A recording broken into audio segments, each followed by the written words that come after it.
Cataract classic రెటినాలకు world class treatment ఇప్పుడు మన బీరంగూడలో American laser eye hospitals.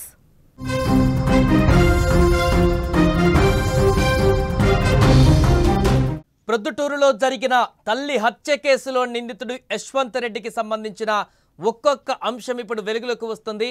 Yashwant తను మొదట్లో సినిమాలంటే పిచ్చని సినిమాల కోసం ట్రై చేసినట్టుగా కూడా తెలుస్తుంది. హైదరాబాద్లోని జూబ్లీ హిల్స్లో ఒక ప్రైవేట్ హాస్టల్లో స్టే చేస్తూ ఇక్కడ కోచింగ్ తీసుకుంటున్నానంటూ తల్లిదండ్రులకు చెప్పి ఇక్కడ సినిమాల అవకాశాల కోసం యొక్క వేటలో కూడా పడ్డట్టుగా తెలుస్తుంది. 3 నెలల క్రితం చెన్నైలోని సత్యభామ ఇంజనీరింగ్ కాలేజీలో యశ్వంత్ బీటెక్ పూర్తి చేశాడు. ఆ తర్వాత ఉద్యోగం కోసం హైదరాబాద్ బాట పట్టాడు. జూబ్లీ హిల్స్లోని ఒక హాస్టల్లో ఉంటూ కోచింగ్ తీసుకుంటున్నానని తల్లిదండ్రులకు చెప్పాడు. అయితే తల్లి లక్ష్మీదేవి ఆమె కూడా కొడుకు భవిష్యత్తు కోసం ప్రతి నెల హాస్టల్ ఫీజు అదేవిధంగా కోచింగ్ ఫీజు కూడా ఖర్చులను ఎంత అడిగితే అంత పంపించేది. అయితే అతను ట్రైనింగ్ పేరుతో ఇక్కడ టైం పాస్ చేస్తూ సినిమాల్లో నటించేందుకు ఇక్కడ సినిమా ప్రయత్నాలు కూడా చేసినట్టుగా తెలుస్తుంది. సన్నిహిత వర్గాలను కూడా చెప్తున్నాయి ఈ రకంగా సినిమాల పిచ్చి తనకు ఉండేది, సినిమాలో నటించడానికి అనేక ప్రయత్నాలు చేసేవాడు ఇక్కడ రోడ్ల మీద తిరుగుతూ హైదరాబాద్లో అంటూ కూడా వారి యొక్క సన్నిహిత వర్గాల నుంచి కూడా కొంత సమాచారం అందుతుంది. అయితే జూబ్లీ హిల్స్ లాంటి చోట ఉండడం వెనుక ఉద్యోగ అవకాశాల కంటే కూడా సినిమా ప్రయత్నాలే ప్రధాన మోటివ్ అని కూడా తెలుస్తుంది. అయితే జూబ్లీ హిల్స్లో ఎక్కడ ఉంటున్నాడు, ఏ ప్రాంతంలో ఉంటున్నాడు, ఎక్కడెక్కడ తిరిగేవాడు, దానికి సంబంధించిన డీటెయిల్స్ కూడా మరి కాసేపట్లో బయటకు వచ్చేటువంటి అవకాశం ఉంది. అయితే ఈ తరుణంలోనే పూర్తిగా సినిమాల అడిక్షన్ని కూడా అతను చేసుకున్నట్టుగా తెలుస్తుంది. సినిమాలు చూసేటువంటి పిచ్చి కూడా పెరిగిపోయినట్టుగా తెలుస్తుంది. ఈ నేపథ్యంలోనే క్రైమ్ సినిమాలను కూడా అత్యధికంగా చూసి అందులో జరిగేటువంటి క్రైమ్ సీన్స్ను చూసే ఈరోజు ఇంత దారుణంగా మానవత్వం మరిచి దారుణానికి పాల్పడ్డా అనేటువంటి అనుమానాలు కూడా వ్యక్తమవుతున్నాయి. గతంలో అనేక సార్లు తల్లిదండ్రులు ఫోన్ చేసి ఇంటికి రమ్మని చెప్పినా కూడా ఎప్పుడు కూడా ఇంటికి వచ్చేవాడు కాదట. ఇంటికి రావడానికి ఏమాత్రం కూడా ఆసక్తి చూపేవాడు కాదంటూ కూడా తెలుస్తుంది. ఇక అతడి ఫోకస్ అంతా కూడా సినిమా రంగం పైన ఉండేదంటూ కూడా చెప్తున్నారు. ఈ నేపథ్యంలోనే చాలా సందర్భాలలో ఉద్యోగ నిమిత్తం హైదరాబాద్లో ఉంటున్నావు, కోచింగ్ తీసుకుంటున్నావు, ఆ ప్రయత్నాలు చెయ్యి, మిగతా యాక్టివిటీస్ ఏమి పెట్టుకోకు అంటూ కూడా తల్లిదండ్రులు చెప్పినట్టుగా తెలుస్తుంది. ఈ నేపథ్యంలోనే తల్లి చెప్పేటువంటి విషయాన్ని ఏమాత్రం కూడా పెడచెవిన పెట్టినటువంటి అతను పూర్తిగా పట్టించుకున్నటువంటి యశ్వంత్ తన తల్లి పైన రోజు రోజుకు కోపాన్ని ఆగ్రహాన్ని పెంచుకుంటూ పోయాడు.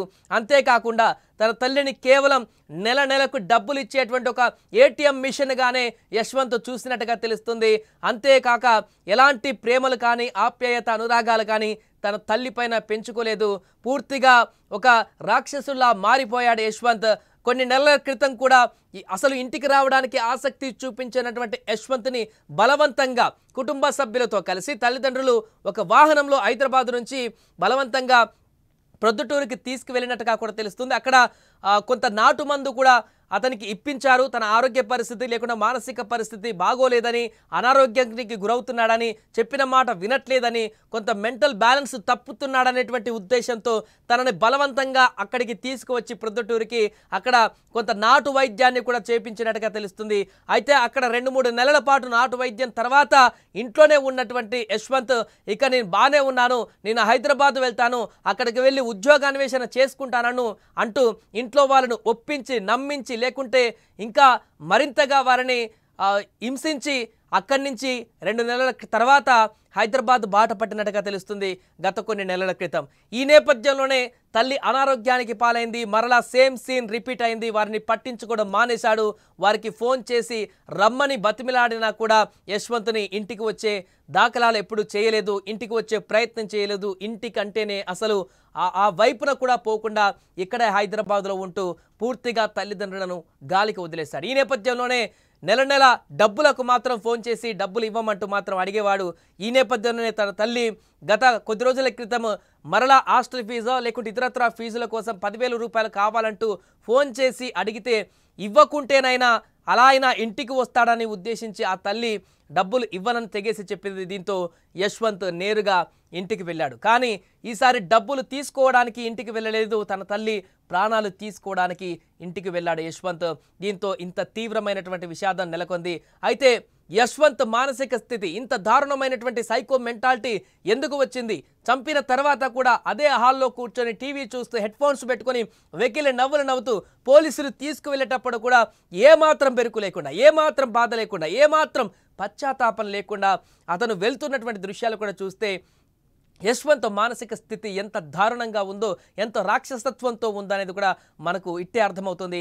ఆ విజువల్స్లో క్లియర్గా కనిపిస్తుంది. ఒకవైపు తండ్రిని ఆ గదిలో బంధించాడు, ఆ తర్వాత తల్లిని చంపేసి బయటకు తీసుకువెళ్ళాడు, ఆ తర్వాత పోలీసులు వచ్చి తీసుకువెళ్తున్న సందర్భంలో కూడా ఎంత చూడండి రాజసంగా ముందుకు వెళ్తున్నాడు. ఎలాంటి బాధ లేదు, అందులో పశ్చాత్తాపం కనిపించట్లేదు, ఆ ముఖంలో పూర్తిగా చంపేసినాననేటువంటి ఒక ఆందోళన కూడా కనిపించట్లేదు. నేరుగా పోలీసులు తీసుకువెళ్తున్నటువంటి వారితో పాటు నడుచుకుంటూ వెళ్తున్నటువంటి దృశ్యాలు మనం చూస్తున్నాం. ఆ మొహంలో చూస్తే మనకు అర్థమైపోతుంది ఎంత క్రూరత్వంగా మారిపోయాడో యశ్వంత్ అనేది కూడా మనకు ఆ విజువల్స్లో స్పష్టంగా కనిపిస్తుంది. పూర్తిగా హైదరాబాద్లో తన ఆలోచన పరిధిని మార్చేశాడు, సినిమా అన్వేషణ కొనసాగించాడు, సినిమాలలో ఏ రకంగా అయినా అందులో నటించాలి లేకుంటే సినిమాల్లోకి వెళ్ళాలనేటువంటి ఆలోచనతో ఉన్నాడు. అంతేకాకుండా తన మెంటల్ బ్యాలెన్స్ కూడా తప్పినట్టుగా తెలుస్తుంది.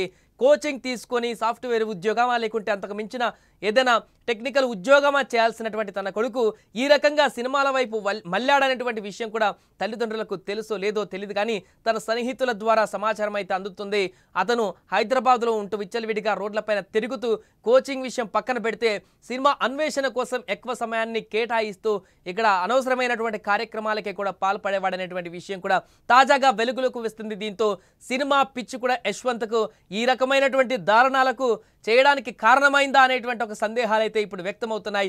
ఆ దిశ కూడా పోలీసులు ఇప్పుడు కేసు నమోదు చేసి దర్యాప్తు చేస్తున్నారు. హైదరాబాద్లో అతను ఏ హాస్టల్లో ఉంటున్నాడు, హాస్టల్లో ఎవరెవరితో ఉంటున్నాడు, హాస్టల్లో ఉన్నటువంటి సన్నిహితుల వద్ద నుంచి మరింత వివరాలు సేకరిస్తే యశ్వంత్ అసలు ఇక్కడ ఏం చేస్తున్నాడు, ఎవరెవరితో తిరుగుతున్నాడు, రోజు ఎలాంటి యాక్టివిటీస్ చేసేవాడు, తన మెంటాలిటీ ఏ రకంగా ఉండేది, రోజు ఎక్కడికి వెళ్ళేవాడు, వీటికి సంబంధించిన పూర్తి వివరాలు కూడా ఇక్కడ ఉన్నటువంటి హాస్టల్లో ఉన్నటువంటి సన్నిహితులతో మాట్లాడితే బయటకు వచ్చేటువంటి అవకాశం ఉంది.